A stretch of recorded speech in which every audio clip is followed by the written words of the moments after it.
Hey guys out there in Toyland, Scott Toy Guru Neitlich here. It is a little post San Diego Comic Con 2025, and well, it seemed like a good subject to cover on this channel because that's what we do here on Spector Creative. We talk about toys and sometimes my book, The Nile Quest. Okay, just kidding.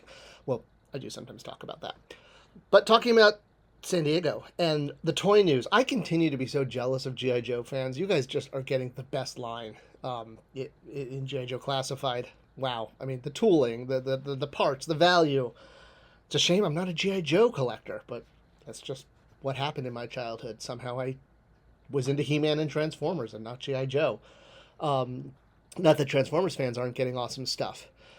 I guess I'm going to be more specific about the brands that I collect, which for the most part are Star Wars and Marvel. But I thought overall, yeah, I mean, a great showing. But let's, I guess, dive into those two brands since, I guess I'm closer to them since I'm an actual collector.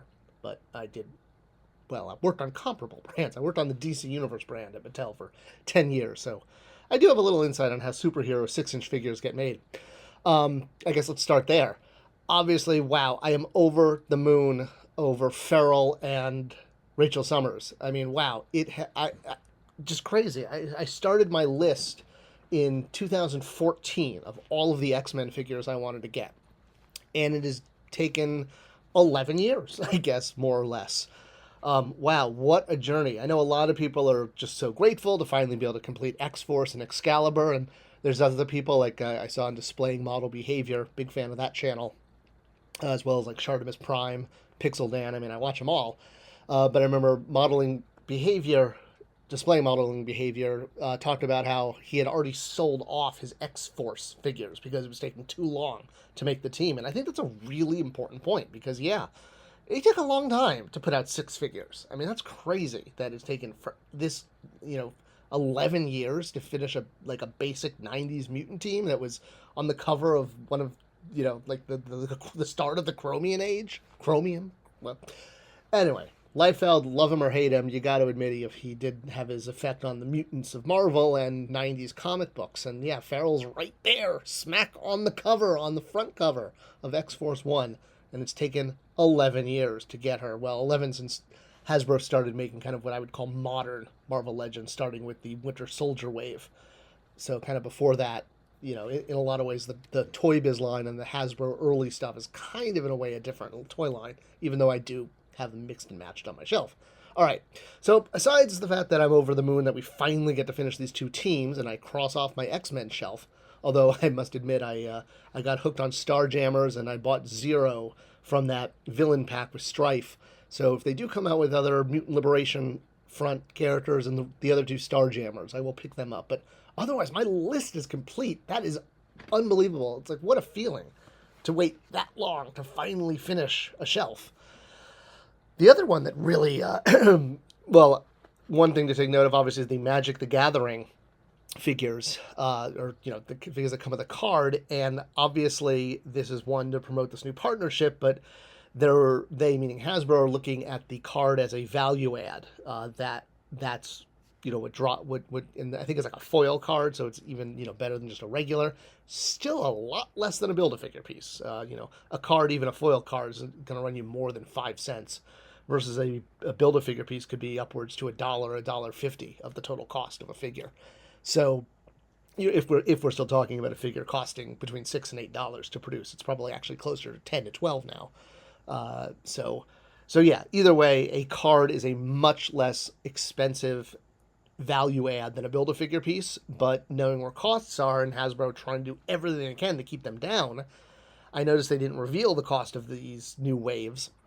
And I think that if you look at what's shipping in fall of 2024, specifically the Marvel Legends Capcom Marvel Waves 2-packs, those 2-packs are $60, which means you're getting two $30 figures. So is the Magic the Gathering kind of that last bit of nudging us into the $30 price point that, they really should have been at 3 years ago? But Hasbro's been cost reducing their figures down. And I always use this as an example of cost reducing, even though this is a Mattel item, not Hasbro, it still works.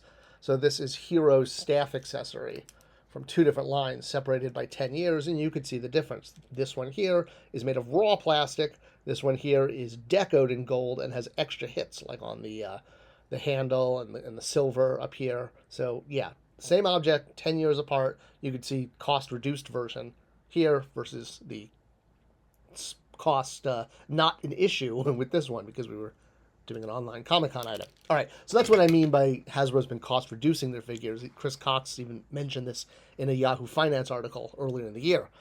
So, yeah, I think the Magic the Gathering foil cards are their way of saying, hey, this card is a $5 value. And it probably is to people who play Magic the Gathering. And Magic the Gathering video games and cards are actually a huge growing market. Way more than movies, I'll tell you that.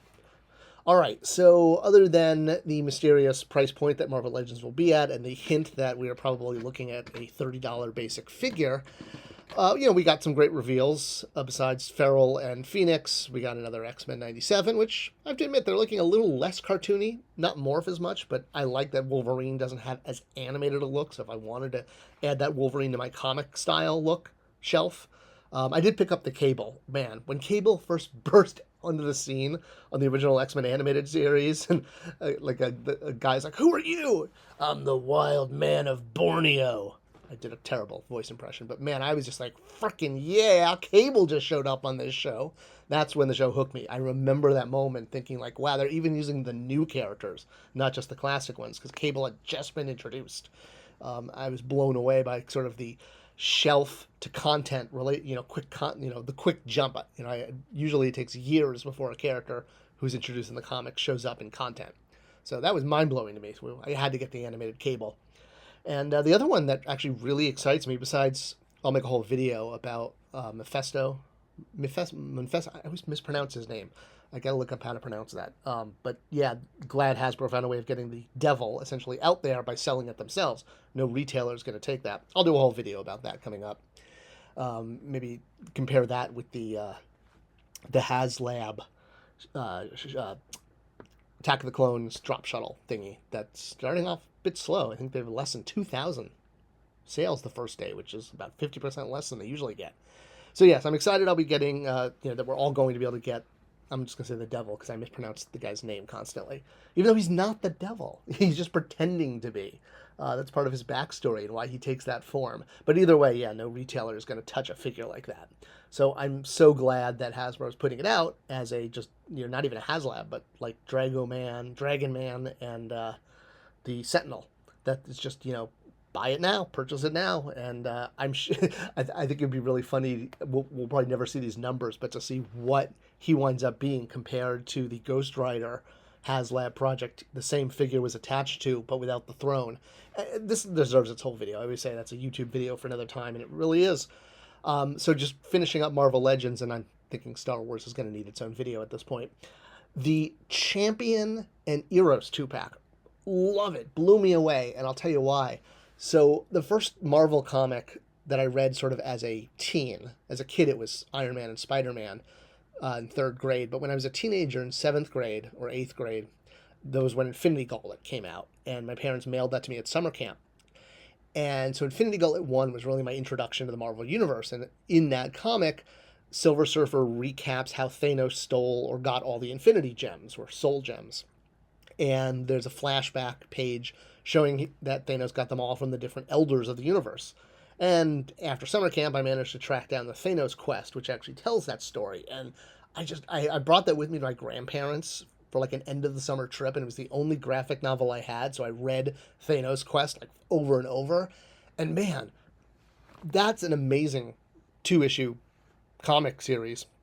I mean, they're both like 50 issues. It's like 100 pages. But, it's Thanos versus all of the elders, and one of them is Champion, who has the power gem. So I was introduced to the Champion, or the elders of the Marvel Universe very early on in my comic reading experience. So I think it's so cool I never thought we would get any of the elders, which includes Collector and Grandmaster, who we've met in the MCU, the Gardener, the Runner. Man, I would love to have all of them. So, and Eros, he's a big Infinity Gauntlet player. So that, again, not part of my X-Men collection, but he was always like, oh man, it'd be great if I never counted on it. I really hope he comes with an alternate head that has no mouth when Thanos took away his mouth. And it'd be great if, Champion also comes with a second head with the power gem. I really was sad that Drax and Moondragon didn't come with alternate heads with Infinity Stones, because they were both Infinity Stone carriers for a time. Well, Drax for a couple panels before he swallowed it like a jelly bean, but that's not important right now.